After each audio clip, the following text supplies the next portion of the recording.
जय जगन्नाथ सांग मैंने केमती अच्छा आशा कर समस्ते भल थे। आज ना मुझे बहुत सुंदर रेसिपी नहीं आसी जोटा कि रास्ता कड़े जानचन ना बिक्री हुए मसाला मका।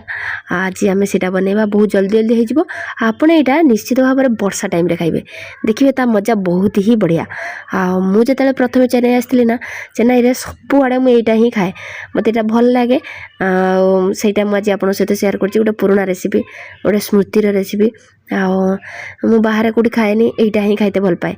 प्रथम मक्का को भल भाव में छड़ाई ने छड़ाई नहीं धोईदेवे धोईदे टी पानी देके टिके लुण देकी सीझे ने सीझे देकी सीझीगला आप काढ़ी आने गोटे बाउल को काढ़ी आनी टिके लेंबू पकेबे आ टिके काला नमक पकेबे माने बीट लुण आ टिके लंका मसला जदि आपको भल लगे पसंद हुए ताल पकेबा आप ऑप्शनल पकई खाइबे कहे केमती जदि रेसिपी भल लगी निश्चित कमेंट कर कहे रोचे। जय जगन्नाथ पुणी देखा गोटे सुंदर नुआ रेसिपी सहित।